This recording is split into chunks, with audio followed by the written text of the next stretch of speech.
नमस्कार बालकों। आज की जो हिंदी क्लासेज है उसमें हम पिछली कक्षा में हमने वर्णों का उच्चारण स्थान पढ़ा। वर्णों के उच्चारण के स्थान के आधार पे कौन से वर्ण कहाँ कहाँ से बोले जाते हैं और किस श्रेणी में रखे जाते हैं। कंठे, ओष्ठे, दंते, तालव्य, मूर्धन्य, इस प्रकार से वर्णों को हमने डिवाइड किया था, वर्गीकरण किया था। आज की कक्षा में हम बात करेंगे स्वर तंत्रियों के आधार पर स्वर तंत्रियों के आधार पर स्वर तंत्रियों के आधार पर व्यंजनों का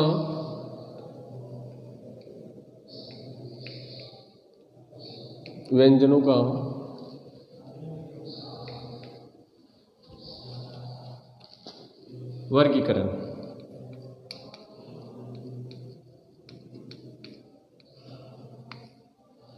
स्वर तंत्रियों के आधार पर व्यंजनों का वर्गीकरण। स्वर तंत्री के कंपन के आधार पर जो हमारी स्वर तंत्री है और उसका जो कंपन होता है, उस कंपन के आधार पर व्यंजन दो प्रकार के होते हैं। कितने प्रकार के होते हैं? स्वर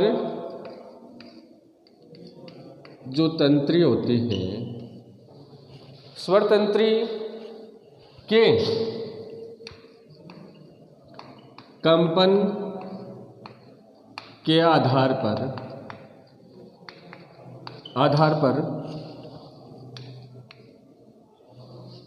किनके आधार पर? स्वर तंत्री के कंपन के आधार पर व्यंजन दो प्रकार के होते हैं। व्यंजन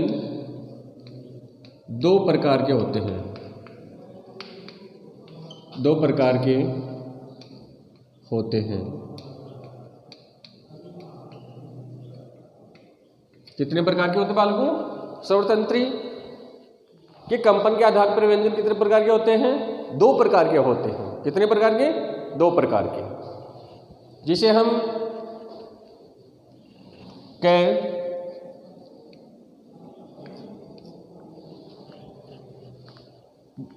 अघोष व्यंजन, अघोष व्यंजन। घोष का मतलब वैसे ध्वनि होता है। अघोष व्यंजन जिन वर्णों के उच्चारण में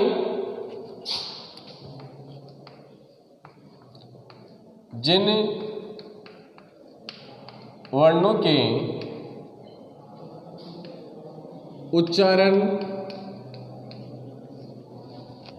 के उच्चारण में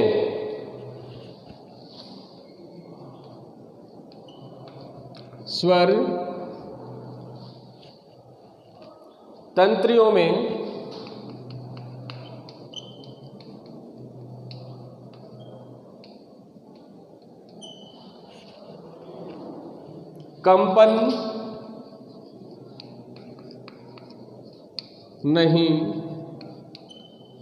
कंपन नहीं होता,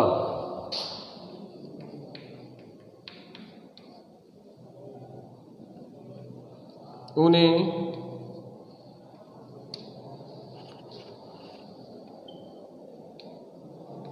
अघोष व्यंजन कहते हैं।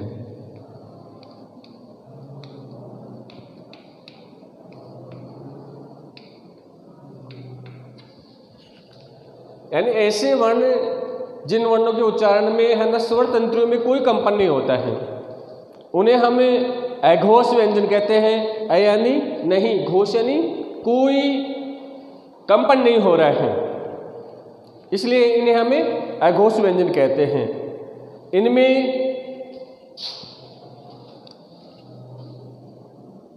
जैसे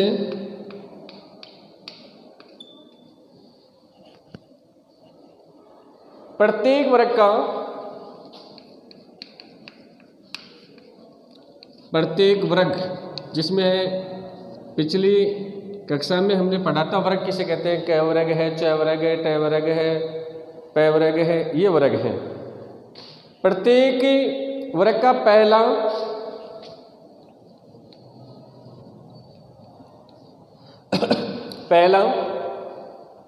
और दूसरा कौन कौन सा, प्रत्येक वर्ग का है।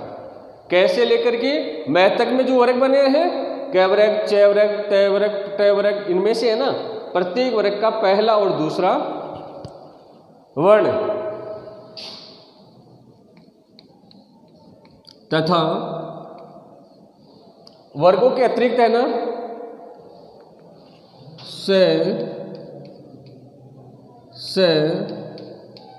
से ये तीनों सभी ही अघोष व्यंजन हैं। अघोष व्यंजन है।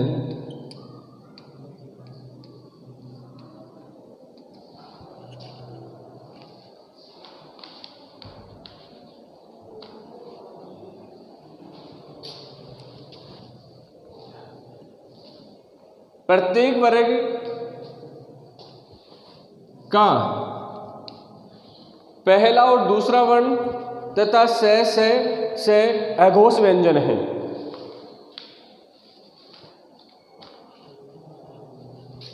प्रत्येक वर्ग का पहला जैसे क है,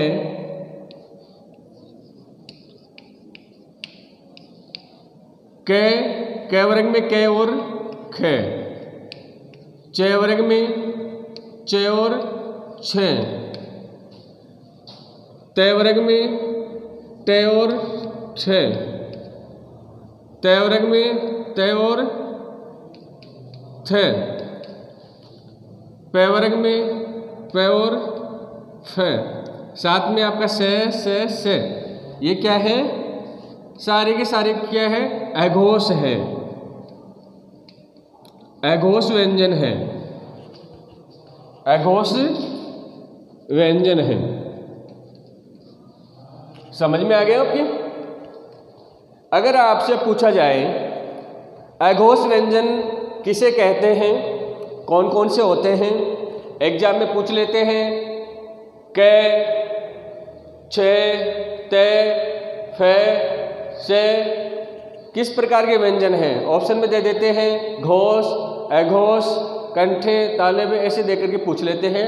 तो आपको याद रखना है कि जो जिन वर्णों के उच्चारण में स्वर तंत्रों में कोई कंपन पैदा नहीं होता है, कोई कंपन नहीं होती है, कोई घोष नहीं होता है, यानी नहीं घोष यानी कंपन, कोई कंपन नहीं होती है, उन्हें हम अघोष कहते हैं। क, ख, च, छ कंपन नहीं हो रही है, तो ये सब क्या है, अघोष व्यंजन है। अब नंबर 2 ख,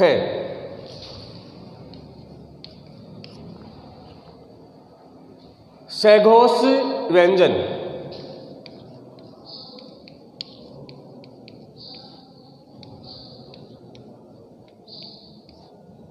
सघोष का अर्थ वैसे समझ में आ गया होगा, ठीक इसके विपरीत हो गया।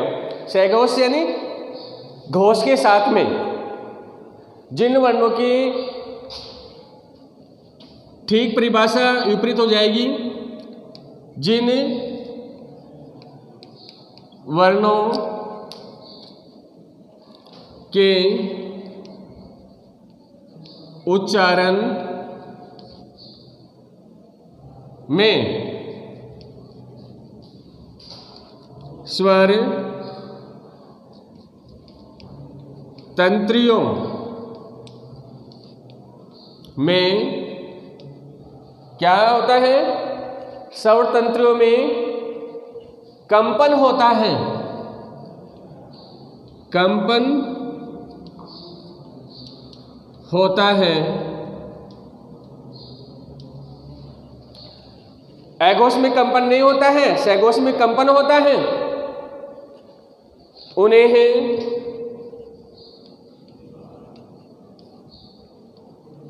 सघोष व्यंजन कहते हैं।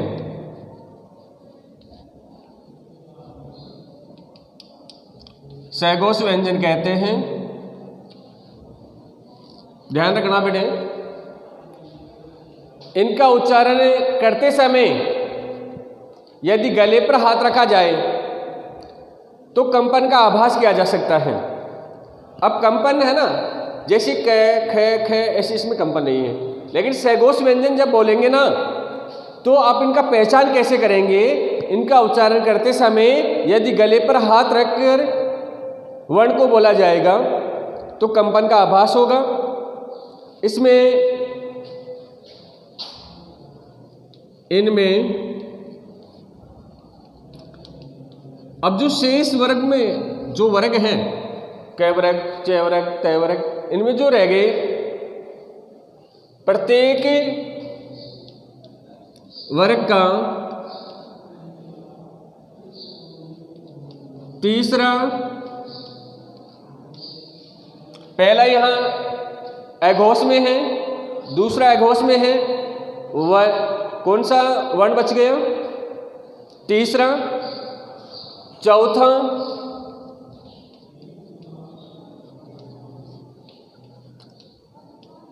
पांचवा। प्रत्येक वर्ग का तीसरा, चौथा, पांचवा वर्ण तथा ये रे ले व, ये रे ले, ये रे ले व है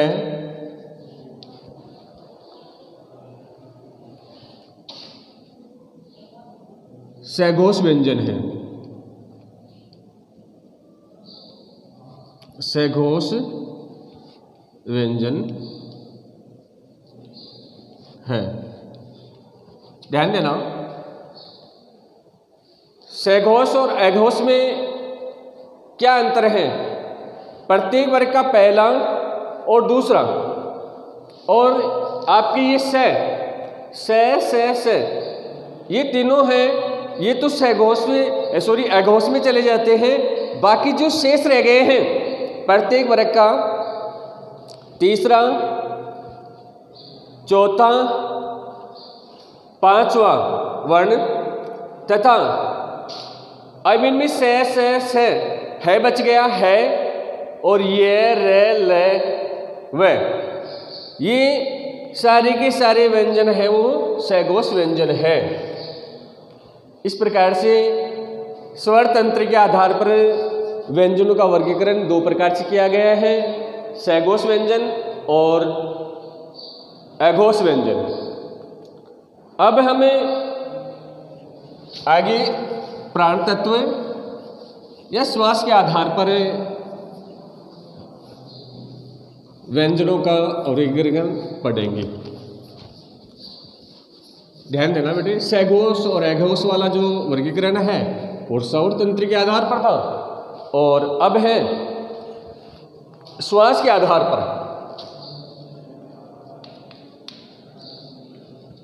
श्वास के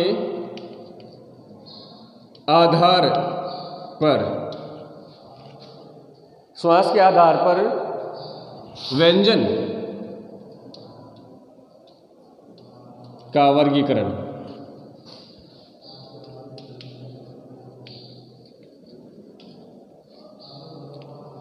यानी किसी व्यंजन को बोलने में श्वास ज्यादा लेना पड़ता है, किसी में कम लेना पड़ता है। प्राणत्व या श्वास के आधार पर व्यंजनों का जो वर्गीकरण किया गया है वो इस प्रकार है। प्राण या श्वास के आधार पर व्यंजन के, ध्यान देना, प्राण या श्वास के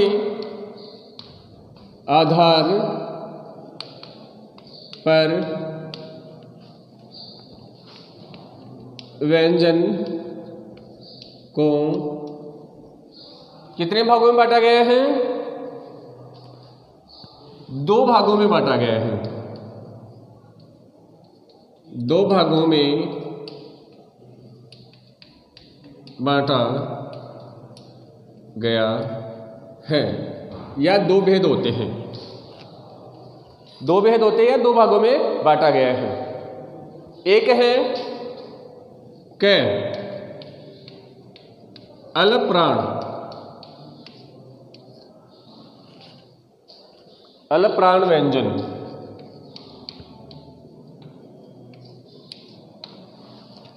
वैसे शब्द से पता लग रहा है अलप्राण व्यंजन, अल्प यानी कम। अलप्राण व्यंजन किसे कहते हैं? जिन व्यंजनों के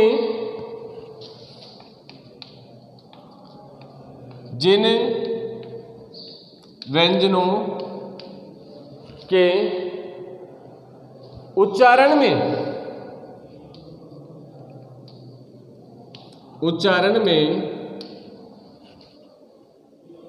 जिन व्यंजनों के उच्चारण में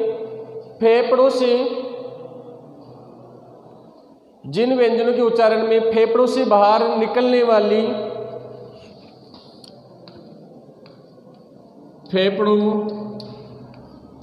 से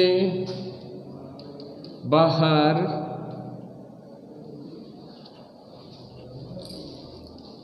निकलने वाली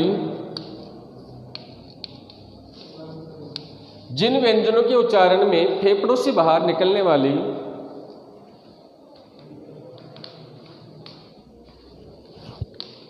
वायु, फेफड़ों से बाहर निकलने वाली वायु की मात्रा कम होती है, अब का मतलब कम होती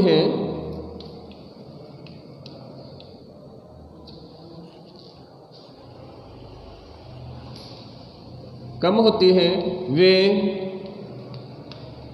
अलप्राण कहलाते हैं या अलप्राण व्यंजन कहलाते हैं।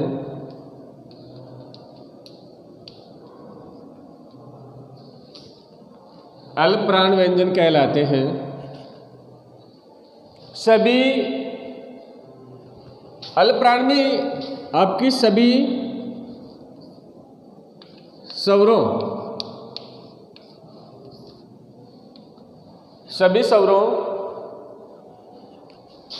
के अलावा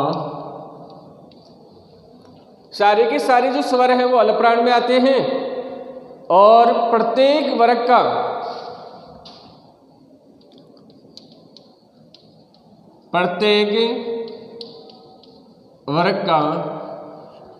सारे के सारे जो स्वर हैं ए आ ई ऊ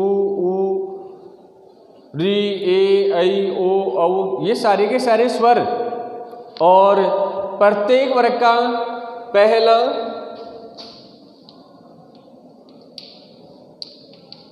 तीसरा और पांचवा,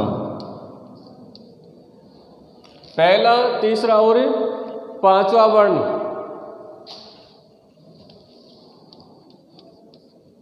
तथा प्रत्येक वर्ग का पहला तीसरा और पांचवा वर्ण तथा ये रे ले वे, ये रे ले वे अलप्राण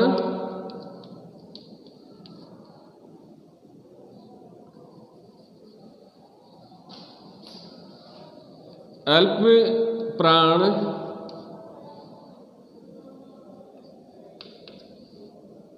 व्यंजन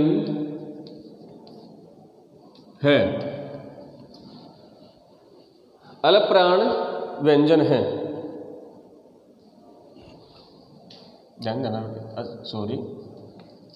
अलप्राण व्यंजन है। अब समझ में आ गया कि सारे के सारे जो स्वर हैं और प्रत्येक वर्ग का पहला तीसरा और पांचवा वर्ण साथ में ये रे ले वे, ये आपके हैं अलप्राण व्यंजन है। अब हम बात करते हैं ख। महाप्राण व्यंजन, यानी जिनमें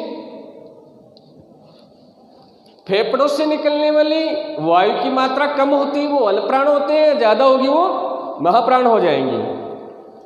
जिन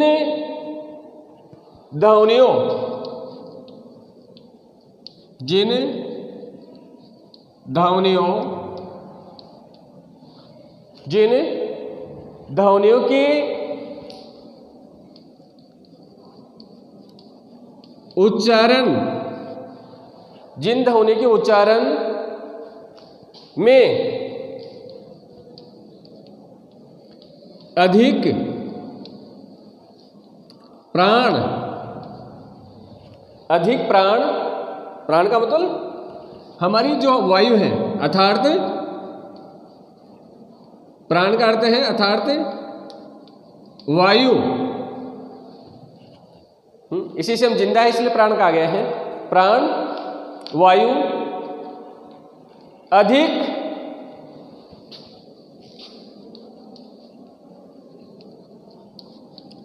शक्ति से बाहर निकलते हैं,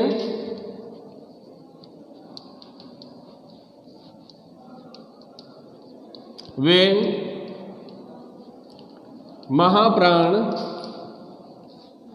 व्यंजन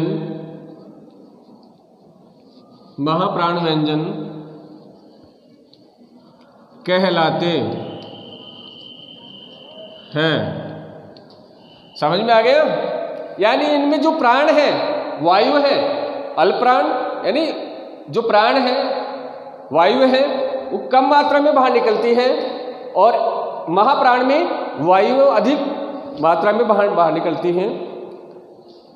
जैसे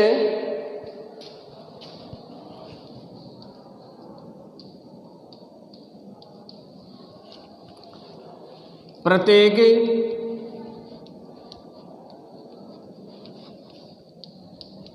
वर्ग का, अब जो शेष कौन से बच गए हैं? प्रत्येक वर्ग का पहला,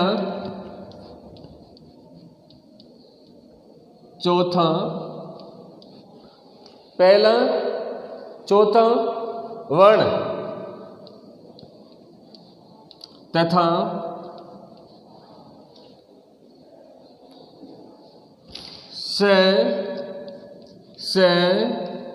से है।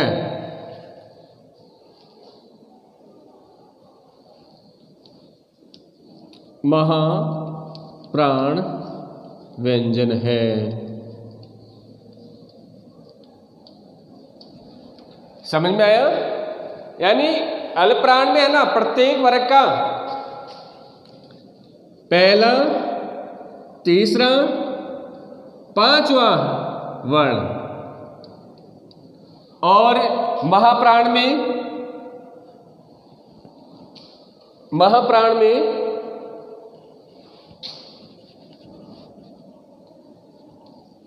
दूसरा और चौथा वर्ण, 2 और 4 वर्ण। प्रत्येक वर्ग का दूसरा और चौथा वर्ण है वो है महाप्राण व्यंजन, और प्रत्येक वर्ग का पहला, तीसरा और पांचवा वर्ण है वो अल्पप्राण व्यंजन है। कई बार एग्जाम में बहुत बार एग्जाम में ऐसे क्वेश्चन आते हैं अल्पप्राण और महाप्राण से संबंधित, और बहुत सारे बच्चे हैं जो ध्यान में नहीं रखते हैं, गलत कर देते हैं। ध्यान देना बेटे, प्रत्येक वर्ग का 1, 3, 5 वर्ण है, पहला, तीसरा और पांचवा वर्ण है वो अल्पप्राण कहलाता है। और साथ में ही है ना आपकी ईयर लेवल, ये अंतस्थ वर्ण भी है ना, वो भी किसमें है? अल्पप्राण में है। और महाप्राण व्यंजनों में है ना स है, और साथ में प्रत्येक वर्ग का दूसरा और चौथा वर्ण है वो महाप्राण व्यंजन कहलाते हैं। इस प्रकार से आज की कक्षा में हमने वर्णों का जो स्वरतंत्रियों के आधार पर वर्गीकरण 2 प्रकार से हैं, अघोष व्यंजन और सघोष व्यंजन, और प्राणत्व, प्राण के आधार पर या श्वास के आधार पर व्यंजन का जो वर्गीकरण है वो भी दो प्रकार से है, अलप्राण और महाप्राण। इनको याद रखना है। कल हम प्रयत्न की दृष्टि से व्यंजनों का वर्गीकरण है वो कैसा है उसका अध्ययन करेंगे। नमस्कार। गृह कार्य के रूप में इन सबको आपको करना है। धन्यवाद।